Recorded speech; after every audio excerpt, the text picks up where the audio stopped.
Good evening, everyone. Thank you for being here tonight. I want to talk to you about something that affects every single one of us. Money. Money is one of the most powerful tools in our lives, yet it's also one of the most misunderstood. Many of us feel like we're drowning in debt, living paycheck to paycheck, or just plain confused about how to make our money work for us.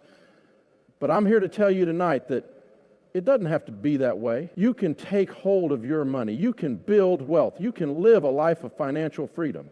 But it's going to take focus, discipline, and a plan. Tonight, I'm going to walk you through 10 key principles that will help you take control of your money. These aren't just theories or pie-in-the-sky ideas. These are practical, proven steps that have worked for millions of people. So grab a pen and paper, open up your mind, and let's get started. 1, face the truth about your financial situation. The first step to taking hold of your money is to face the truth about where you are right now. You can't fix what you don't acknowledge.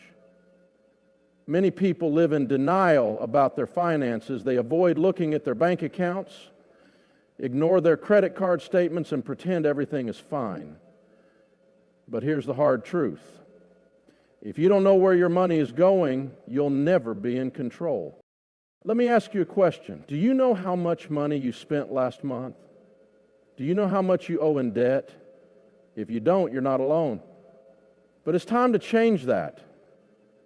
You've got to face the numbers, no matter how scary they are. When you don't know where your money's going, it's like driving a car with a blindfold on. You're going to crash eventually. But when you face the truth, you can start making informed decisions. You can see where you're overspending, where you can cut back, and where you need to make changes. Sit down and write out your income, expenses, debts, and assets. Create a budget. Yes, a budget. It's not a dirty word. A budget is simply a plan for your money. It tells your money where to go instead of wondering where it went. When you see the numbers on paper, it's like turning on a light in a dark room. You can finally see what you're dealing with. Facing the truth can be scary, it can be overwhelming, but it's also empowering. When you know where you stand, you can start taking steps to improve your situation. You're no longer a victim of your circumstances, you're in control. Stop the bleed and cut up the credit cards. If you're serious about taking hold of your money, you've got to stop using credit cards. Credit cards are not your friend. They're a trap.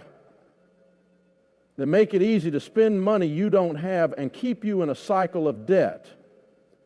The average American has thousands of dollars in credit card debt, and they're paying ridiculous interest rates just to keep up. Credit cards create the illusion of wealth. They make you feel like you can afford things you can't. But every time you swipe that card, you're borrowing from your future self.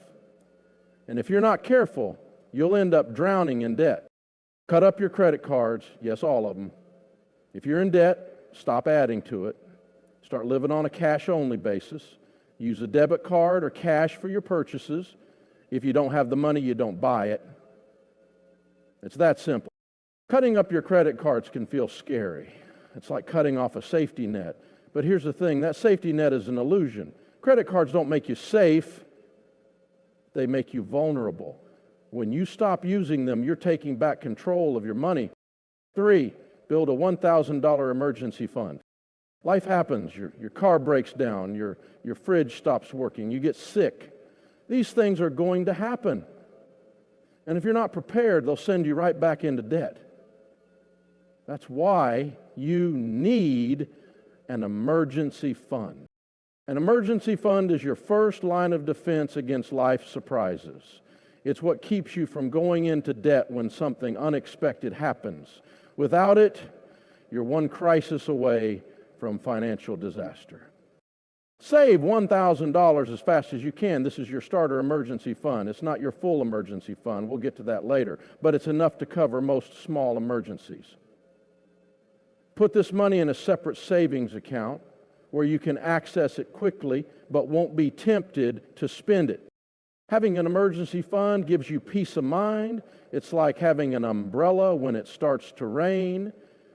You don't have to worry about how you're going to handle the next crisis because you're prepared. 4, get out of debt. The debt snowball method. Debt is a dream killer. It keeps you from building wealth, saving for retirement, and living the life you want. If you're in debt, your number one financial goal should be to get out of it as fast as possible. Debt is a burden. It weighs you down and limits your options. When you're in debt, you're working for your creditors instead of working for yourself. But when you're debt-free, you have the freedom to live life on your terms. Use the debt snowball method. Here's how it works. List all your debts from smallest to largest. Pay the minimum payment on all of them except the smallest one. Throw every extra dollar you have at the smallest debt until it's gone. Then move on to the next one. As you pay off each debt, you gain momentum, like a snowball rolling downhill. This method works because it's not just about the math, it's about behavior change. You need quick wins to stay motivated. Paying off debt is hard work. It requires sacrifice and discipline, but it's also incredibly rewarding. Every time you pay off a debt, you're one step closer to financial freedom.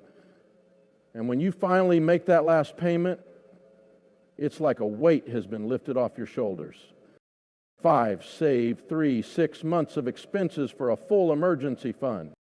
Once you're out of debt, it's time to build a full emergency fund. This is your safety net. It's what will keep you from going back into debt when life throws you a curveball. A full emergency fund gives you security. It's what allows you to handle major life events, like losing your job or facing a medical emergency, without derailing your financial progress. Save 3 to 6 months worth of living expenses. If you lose your job or have a major emergency, this fund will cover your bills while you get back on your feet. Keep this money in a savings account or money market account where it's safe and accessible.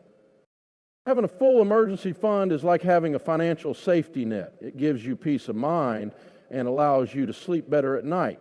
You know that no matter what happens, you're prepared. 6, invest 15% of your income for retirement. Now that you're debt-free and have a full emergency fund, it's time to start building wealth. One of the best ways to do that is by investing for retirement. Investing is how you build long-term wealth. It's how you ensure that you'll have enough money to live comfortably in retirement. The earlier you start, the more time your money has to grow. Invest 15% of your income into retirement accounts like a 401k or Roth IRA. If your employer offers a match, take advantage of it. That's free money. Focus on good growth stock mutual funds with a long track record of success. The key here is consistency. Start now and let compound interest work its magic over time. Investing for retirement is about more than just money. It's about securing your future and giving yourself the freedom to enjoy your golden years. It's about knowing that you're taking care of yourself and your loved ones. 7, pay off your home early. Your home is likely your biggest expense.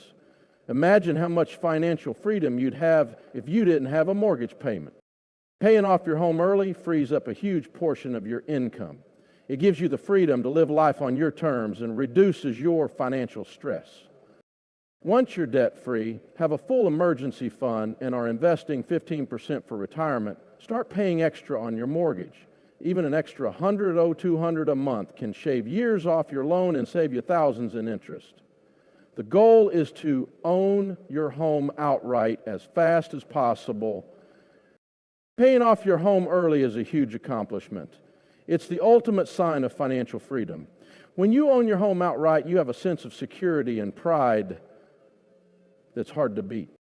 8, build wealth and give generously. The final step in taking hold of your money is building wealth and giving generously. Wealth isn't just about having a big bank account. It's about having the freedom to live the life you want and make a difference in the world. Building wealth gives you options. It allows you to live life on your terms, pursue your passions, and leave a legacy. But wealth isn't just for you. It's also a tool to help others. When you give generously, you're making a positive impact on the world. Continue investing. Save for big purchases like cars and vacations in cash, and look for ways to grow your income. But don't forget to give. Generosity is the ultimate sign of financial freedom. When you give, you're telling your money that you're in control, not the other way around. If you're able to save $10,000 for a car, pay cash instead of taking out a loan. If you get a raise at work, use some of that extra money to give to a cause you care about. The more you give, the more you'll realize that money is a tool, not a goal. Giving is one of the most rewarding things you can do with your money. It's a way to make a difference in the world and leave a lasting legacy. When you give, you're not just helping others. You're also enriching your own life. 9, live on less than you make. This is the golden rule of personal finance. If you spend more than you make, you'll always be in debt. If you spend exactly what you make, you'll never get ahead. But if you live on less than you make, you can build wealth and achieve financial freedom. Living on less than you make is the foundation of financial success. It's what allows you to save, invest, and give. Without it, you'll always be struggling to keep up. Track your spending and look for ways to cut back. Do you really need that $5 latte every day? Could you eat out less and cook at home more? Small changes add up over time. The goal is to create a gap between your income and your expenses so you can save, invest, and give. Living on less than you make requires discipline, but it's also empowering. When you live below your means, you're in control of your money. You're not a slave to your paycheck or your bills. You're free to make choices that align with your values and goals. 10, stay disciplined and keep learning. Taking hold of your money isn't a one-time event. It's a lifestyle. It requires discipline, focus, and a commitment to keep learning. Financial success isn't about luck. It's about making smart choices over and over again. The more you learn about money, the better equipped you'll be to make those choices. Read books, listen to podcasts, and surround yourself with people who are good with money. Stay the course and don't give up when things get tough. Remember, financial freedom is a marathon, not a sprint. If you're not sure where to start, pick up a book on personal finance or listen to a podcast about investing. The more you learn, the more confident you'll become in managing your money. Staying disciplined isn't always easy, but it's worth it. When you stay focused on your goals and keep learning, you're setting yourself up for long-term success. You're not just surviving, you're thriving. Ladies and gentlemen, taking hold of your money is possible. It's not easy, but it's simple. It starts with facing the truth, making a plan, and taking action. You don't have to be a financial expert to win with money. You just have to be willing to do the work. Remember, financial freedom isn't about being rich. It's about having peace of mind, security, and the ability to live the life you want.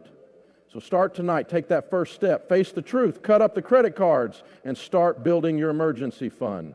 You can do this. Your future self will thank you. Thank you, and let's go take hold of our money